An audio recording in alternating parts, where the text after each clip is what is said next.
Travis Lule made his return to practice for the first time in 6 weeks after injuring his shoulder in a game against the Montreal Alouettes. Anytime you're coming off of an injury, I mean, it's physical and it's mental. You have to prove yourself you can do it, but you have to be physically capable of doing it too. And again, it's a progression. It takes time. The Lions were happy to have their offensive leader back on the field. Travis is a leader out here, for this organization. Travis is as good as anybody in the league at playing this position. And I'm just trying to help in any way that I can until he gets ready to go. It's huge. You can see it, when he breaks the huddle down. You can see it when he gets back into the huddle. Guys miss him. He's a veteran presence. He's a guy that's been here and done well, and that means a lot. It's the most competitive position in football, but the three Lion quarterbacks say they have a great relationship. We definitely get along well. We're always kind of joking around, and we have each other's backs. So, we get along well, and it helps us on and off the field tremendously. We got to help each other out as much as we can. I've always been a big believer in that quarterback room being very important, and the guys have to communicate well. It's so much easier if that mutual respect is there. Lule won't be starting on Friday against the Calgary Stampeders. All signs point to Pierce getting the call for that game. Pierce finished the last game strongly and made some plays that looked like the Pierce of old. I think of all things, it might have been the block that really kicked him off and got him going. But that's been Buck's forte throughout his career. Whether it's a run, a scramble play, or something like a block, he's the type of guy who will do that stuff for his team. So it was cool to see. Obviously, it was huge for our team in that football game. Probably should go the other way back. Just saying. Friday marks the final game of the season for the Lions before they head into Saskatchewan to start the playoffs. Sukh Purewal in Surrey for BCIT Magazine. One in each arm. Tuck it away, one in each arm. There we go. Go. Nice.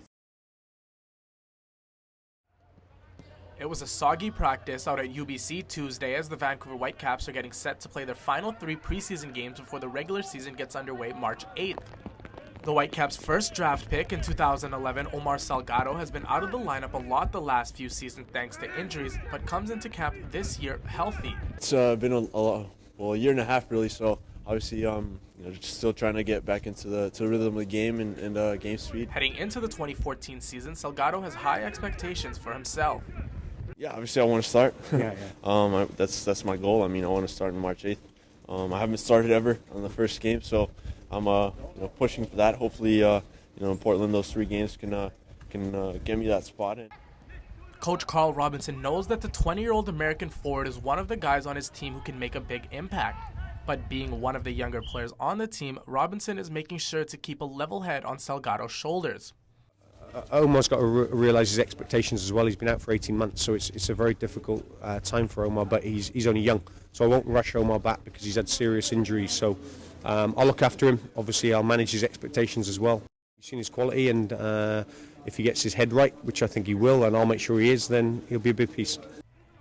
Salgado may be a big piece for the Whitecaps this season, but he's going to need some help from his teammates to score goals. The Caps lost the league's leading scorer from last season after Camilo signed with a team in Mexico.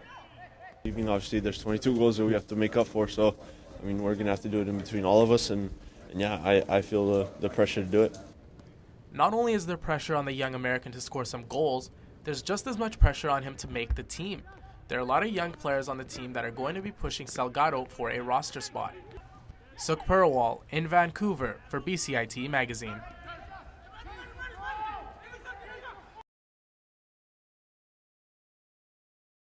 Sukh, just how well did Canada fare at the Games? Yeah, we fared quite well. We won 25 medals. That's down from 26 that we had in Vancouver. The gold medals were also down. We just won 10 of those after a record-setting 14 in 2010. We also left a couple medals on the table, namely in short track speed skating. Charles Amlan won just one of the 4 events that he was in, and perhaps the most surprising was him not medaling in the 500 meter, the event that he won in 2010. What are the Whitecaps looking like heading into the regular season? Yeah, the Whitecaps still have 3 preseason games left. They're going to play those in 7 nights starting on Sunday. They have 31 guys on their roster still, so don't look for any cuts until after at least that first game. Having all those extra guys on the roster is going to be really beneficial in helping them stay fresh for the regular season because, as we know, playing 3 games in 7 nights is tough for anybody.